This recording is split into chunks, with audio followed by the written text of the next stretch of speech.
there, everyone.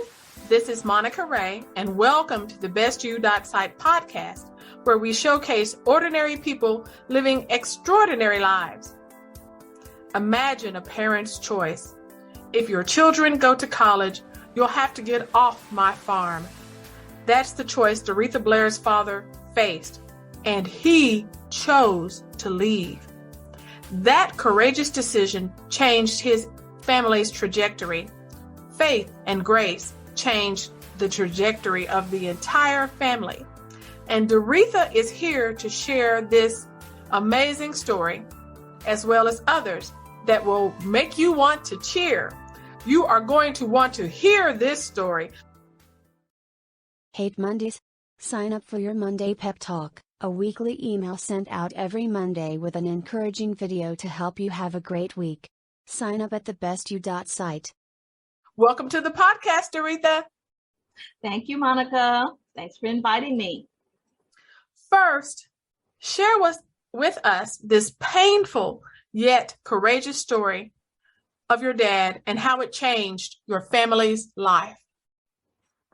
Oh, that's an amazing story, an amazing story. Well, first of all, I grew up in the South, rural South. I am from a family of 8 children, 5 boys and 3 girls. And my older brother was known for his academic abilities. Some members of our family were considered to be smart. He was the oldest one, and he was very good at mathematics. And because of that, he won a scholarship to the local HBCU, Historically Black College and University. And we were sharecroppers. And for those of you who don't know what a sharecropper is, that means that you live on, the families would live on a white man's farm, rent-free until harvest time. And at harvest time, you would settle up and pay him whatever it was his share was of the crops that you made. And of course, the more people you had working for you, the better that it was. With my brother winning the scholarship, then my dad, of course, was excited and wanted to let him go to college. And he goes up to tell the landowner that my brother would be going to college the next year, and that he would not have him there to help him. And the landowner did not receive that information too well, became angry, and these are his words. He said to my dad, "Ain't no nigger gonna live on my farm and go to college." Well, I suppose that emboldened my daddy even further. He was determined that his son was going to go to college. It turned out, by the grace of God, there was another man that lived in the area that had lots of property, farm area land that he wanted to get rid of, sell, heard of my father's plight, and sold my dad enough property to start his own farm. And not only that, he gave him all the equipment that he needed to succeed as an independent farmer. So my dad became a Black farmer, independent of that. And of course, come fall, my brother went to college. He went to college. And again, because of his academic prowess, he was very successful at it. Graduated with a degree in mathematics and went on to become a teacher for 35 years. 35 years he became a teacher. And look at all the lives he influenced. Imagine if my dad had said, "Okay, you can't go because the landowner said he needs you here." But my brother influenced how many hundreds of kids because my dad was determined that he would go to college. And the most interesting thing, or equally interesting, is that my brother had 2 children, 2 boys. His oldest son went on to become an electrical engineer and now works for one of the major software companies in the country that everybody has heard of. His second son also graduated college, and he became a psychologist and has a successful practice as a psychologist. Imagine what our lives would have been like if my dad had cowered down and said, we can't do this because we were told that we can't. And of all those kids, as I said, there were 8 of us children. Because of the stance that my father took, 5 of the 8 children went on to go to attend college and graduate, and some got advanced degrees. And the other 3 also went on to do some additional training in skills area. So we were able to succeed because of my father's determination that his boy was going to go to college. Changed all of our lives, I'm sure. Wow. What can you say but wow to that? Yeah. This man's vision for your family was just to stay on the ground, but you all soared in the heavens. Praise God for your daddy. Wow. Wow. You let me know that because your parents wanted a better life for the children, not that they forced them to leave home, it was expected that after you finished high school, that the kids would move on. And I like what you said. You said, I graduated high school one Friday and moved the next Friday to a family member in the north because your family wanted the children to have a better opportunity. And that was just expected. Tell me about that. Yeah, it was expected of us. Again, I'm guessing the pattern was probably set by my older brother, with him going off to college and going on from there, and then everybody else left too. But also this was back during the time, and I'm guessing I was probably on the tail end of that, back during the time when people migrated from the South to the North for better job opportunities. And I was part of that, I think, the last wave. And so not only was it expected of me, kind of expected for me to do the same thing, I really wanted to, because I knew that this town here, this area the area that I lived in was too small for me, so to speak. So I wanted more than this area could provide to me. And yes, so we were expected to leave. And in fact, all 8 of us did leave.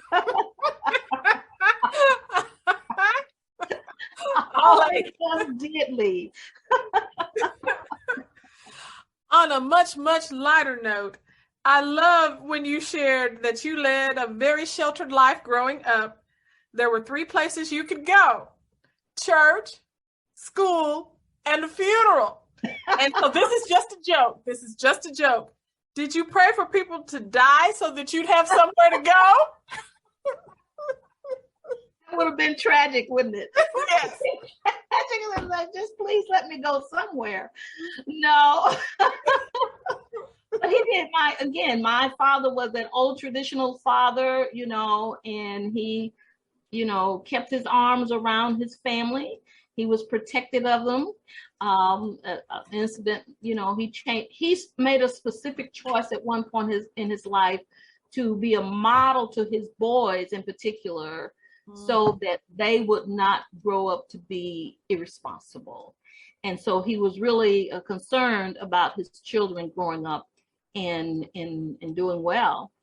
And so he wanted to protect us. Now, he protected the girls a little bit more, of course, than the boys. The boys were able to get out, but the girls weren't going too far. So at one point, yes, that's what he said. You don't need to go anywhere. You only need to go to church, funerals, and to school. And that's about where we got to go. That's about where we got to go. The girls, anyways. Being the only girl in my family, I can relate. I was the only girl with brothers, so I understand. Yeah. If we lived on the farm and then he had a tight rope around, he always knew where we were, and he'd have to worry. Absolutely. Have to worry. And we'll be right back with this great conversation with Doretha Blair. Learning to Splash, Conquering the Life You Have Been Given, is a heart-wrenching story written by Monica Ray. This book takes you on an intimate, decades-long journey of one woman's battle with watching her only child confront debilitating chronic illness while dealing with feelings of inadequacy, guilt, depression, and helplessness. Learning to Splash, Conquering the Life You Have Been Given is available at TheBestYou.Site. Welcome back to the TheBestYou.Site podcast, where we are having a great time learning history, learning opportunity from the illuminating Doretha Blair. One thing that was interesting as we were talking, you shared that you did not plan to go to college. No one told you it was an option. How did that change for you? Yeah, well, as I said, I grew up in a large family, and my family really had the reputation of being a smart family. Some of our family members were, which is reflected in my brother winning the scholarship. And they were on the higher end of the spectrum. And frankly, academically, I was on the lower end of the spectrum. You were not, but tell your story. I was on the lower end of the spectrum because I didn't believe that I could. And so my grades reflected that. And because of my grades, no one thought that I was college material. Nobody talked to me in college, in high school, about going to college. I just never really saw that as an option or really considered it, because it just wasn't something that I was encouraged to do, or probably even thought that I could do. But I did go to college. I was one of the 5 kids that went to college and got the advanced degree. But and because of that, then I was moving to the north. It just so happened that the city that I moved to had a local community college there. Mm-hmm. And the culture of that community was for the kids to graduate high school, go to community college. The friends that I aligned myself with when I moved up there were part of that group that went to college, community college. And one day, one of them said, well, Doretha, why don't you enroll? I'm like, well, certainly they won't accept me in. Sure. All you have to do is prove residency, mm-hmm. and get a copy of your transcript of your high school. And I got that. And just like that, I'm a college student. And you should be. Yeah. Just like that, I was a college student. But still, I struggled. I have to admit that I still struggle academically. And I learned over the years that my academic limitation was not due to my ability. It was due to my thinking. I didn't think I could, so I couldn't get good grades. And I struggled every semester. I have a very good friend. She's a good friend of mine now. Her name is Cammie. She saw the potential in me that I and no one else saw. And she encouraged me. Every semester, I'd get my grades. At the end of the semester, I'd get my grades and I'd fall down crying. And she would pick me up and says, you can do it. You can do it. Go enroll again. And that got me through the entire community college experience because of her. And then the next thing, because I had this deeper passion, I knew I wanted more than what I had. I just didn't know how to get it. Right. And so I then enrolled in the local state college, transferred from community college to state college, still academically challenged because of my thinking. And I was always a full-time employee and a part-time student. So that had some impact on it as well. But one of my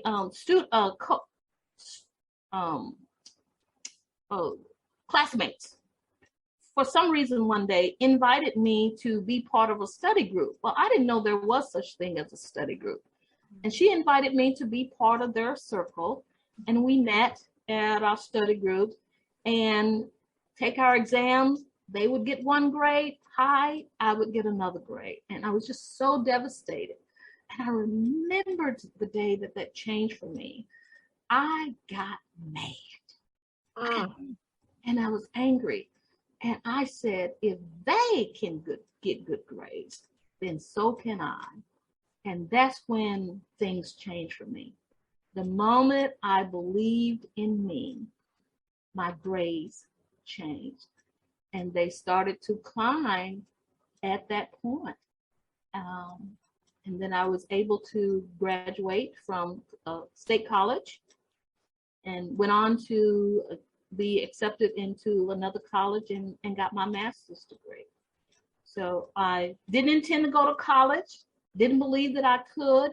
One person that showed all you need is one person to believe in you.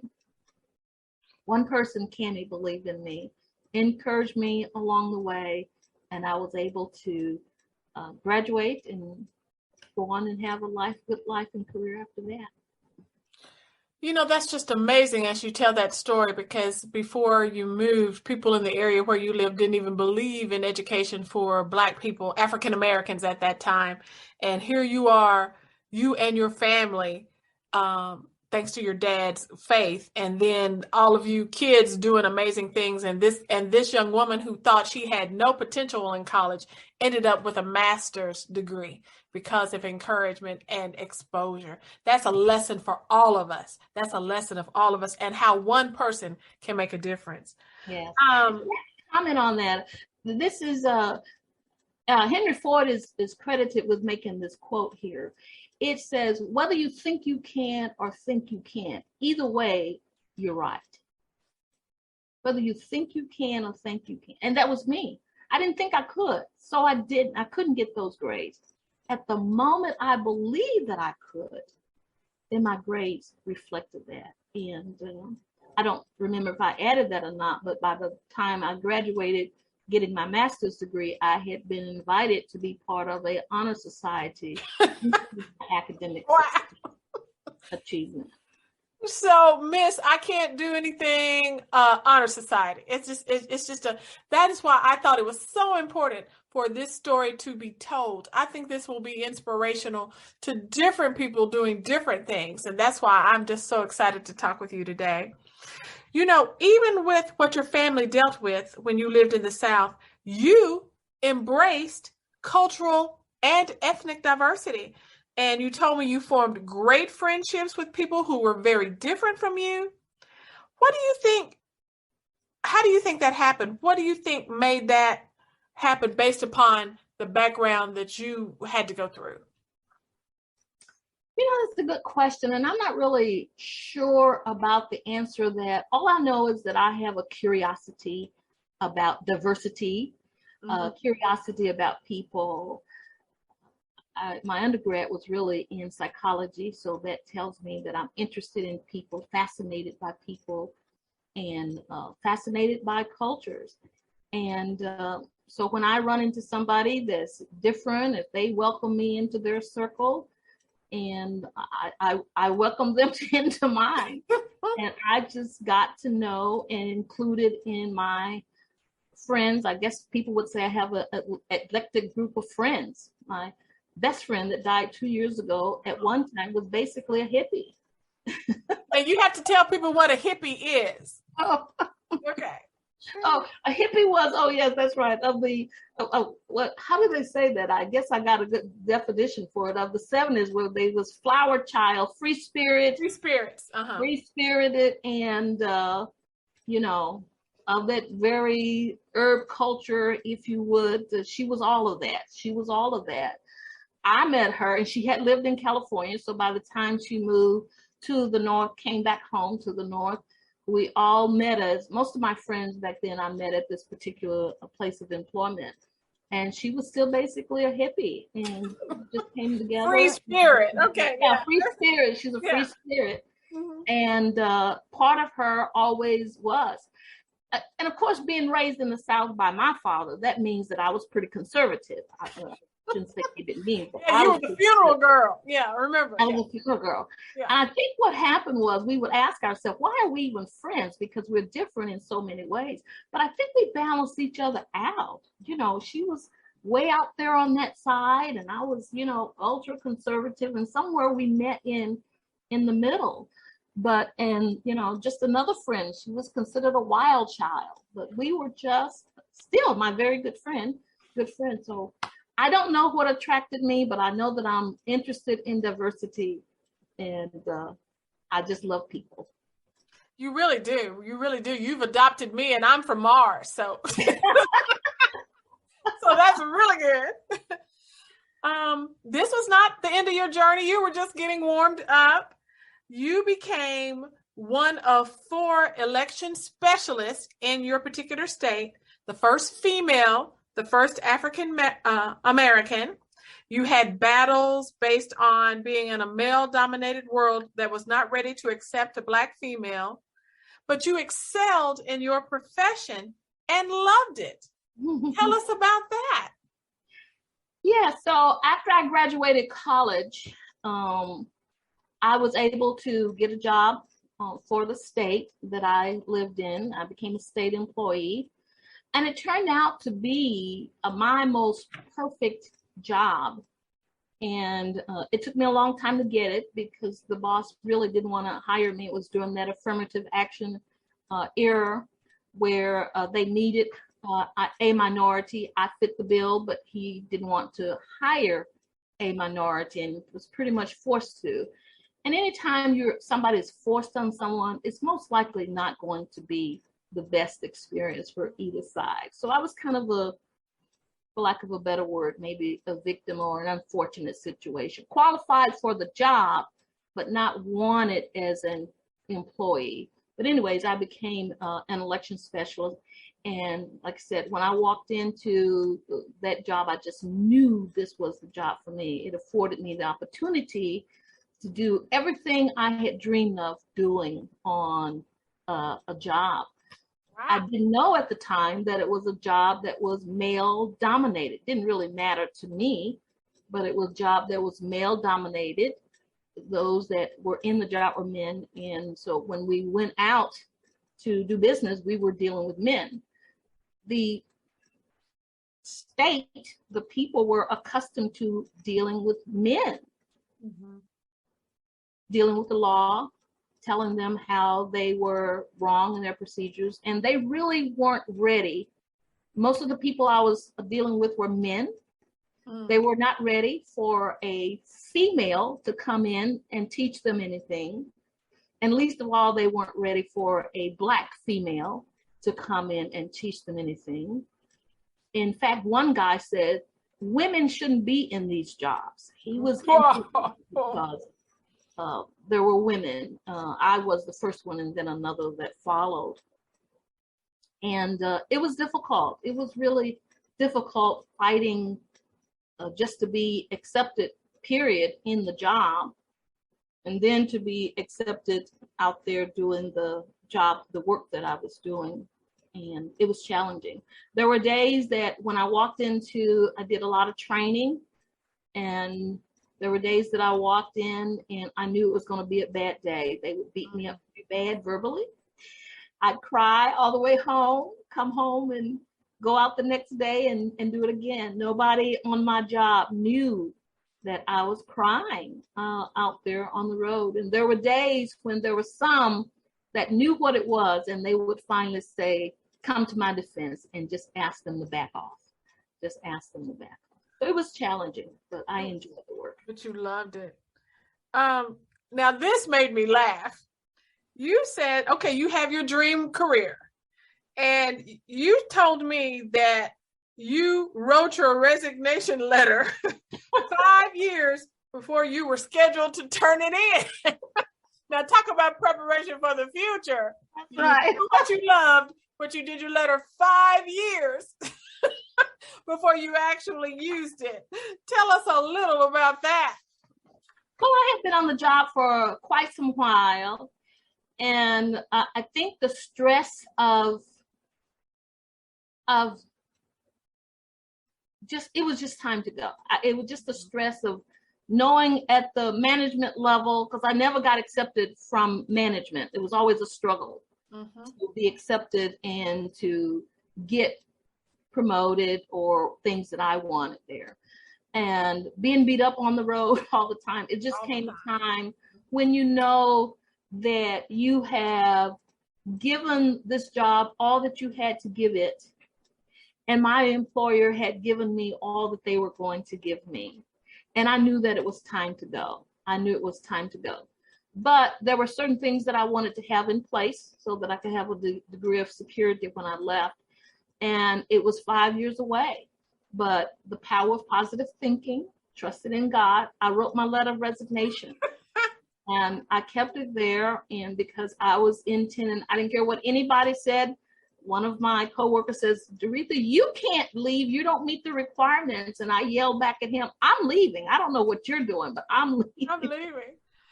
And so I wrote my letter of resignation again, by the grace of God. By the grace of God, I was able to get an early retirement, and I left that job with full benefits and everything 6 months before I was going to leave on my own. I see a common thread of faith and God's providence through this entire story that I hope will encourage others when they stick with what God wants us to do and don't have the answers, but He's going to provide. So let's go on. So then you decided to come back to the South. Your family needed you. Briefly walk us through that journey, because you told me that your agenda was to do one thing, but God made it something else. Yeah. Well, I knew that my family was still here in the South. I'm back now. And by the way, that land that we purchased way back then, I live on that land today. So incredible. That my dad purchased years ago when we were thrown off the other man's farm. I had a nice sized family here. My mother was ailing, and my sister was here taking care of her, and I knew that she needed some help. And so my decision was, okay, I was planning to come back to the South, but I was going to do it much further in the future. But under the circumstance, I was planning to come back to help, but I also intended to start my own business. That's what I was intending to do. Jeremiah 29:11 says, I know the plan God has for you, but I didn't know His plans for me. So I had plans to do something else. It's probably a good thing, right? Really, I'm glad He didn't tell me that, because I probably would have tried to do something different. But in any case, once I got here, I realized the situation was much different than what I thought it was. And rather than being able to start continuing my career, because I didn't finish work, I retired, I took it early out, but I intended to finish my career. But it became apparent to me that I would no longer be able to continue to work. And I became helping with the caregiving of my mother. And then it was just a succession of other family members that became ill and became, hospice patients. And I just, over the period of several years, it's what I did, is became a caregiver to the various members of my family, sick members of my family. And that's what I did. I have to tell you that in the beginning, I was angry. I resisted it because that's not the plan I had for me. Mm-hmm. And I was angry. But finally, I realized that I called it God had given me an assignment. I accepted it as an assignment from God. And once I accepted that as what God wanted me to do at this season of my life, I surrendered to that. The stress and the anger and all the angst that I felt about giving up my workaday work life went away. And I did it to the best of my ability. And it really turned out to be a blessing to me, really. I feel that it was a blessing, and wouldn't say that I enjoyed it, but it enabled me. What better gift can you give to someone who is walking their last journey, to have someone there to care for them and make them feel safe? And so I accept it as a blessing to be able to do that for several members of my family. I have no regrets about that at all. None whatsoever. What greater gift than to give back? I tell you what, these Blair folk are something. They are amazing on every level. They're teaching us life lessons to help us with our walk, and that's amazing. And I know for a fact that you are still impacting people's lives for good. So I want to know, for our audience, what pearls of wisdom can you leave us? What pearls of wisdom can you leave us? I would say that one thing is, don't underestimate, as it relates to me and my academic journey that I took. Like I said, there was something innate in me more than what appeared to be my ability. And I would say, don't underestimate the power of the will to succeed. Don't underestimate that. The will to overcome your circumstance. The other is to believe. Wow. Just like the quote says, whether you think you can or think you can't, either way you're right. And you get to choose that. I would say those two things are the pearls of wisdom. Don't underestimate the power of the human will. And whatever you believe, that's most likely what you're going to produce. Wow. That's amazing. You know, as I've listened to you and we've had conversations, just to recap our time together, the things that I pulled out that you shared with me that are beautiful, and actually transformative. Just because others have limited vision about you, don't allow that to keep you cynical. Yeah. Just because others have limited vision, and you had that from your childhood to work situations to don't allow that to keep you cynical. So you talked about being mad, but you moved on. Right. Turn your obstacles into triumphs. I know where I was supposed to be. I know where I was supposed to be. Isn't that a pearl for our audience? No matter the season, you aren't finished until you decide to be. No matter the season, you aren't finished until you decide to be. And I love what you say about helping people feel empowered, people different from you, different circumstances, people in hospice in your family. You still wanted them to be safe, secure, and empowered, particularly women, because you dealt with that. Doretha Blair, this has been inspirational. Thank you so much for joining us today. Thank you. Thank you. You're welcome. And thank everyone for tuning in. Do you have an inspirational, compelling story, audience, that you'd like to share? Go to our TheBestYou.Site, that's SITE, and we just might be talking to you. This is Monica Ray, thanking you for the privilege of your time.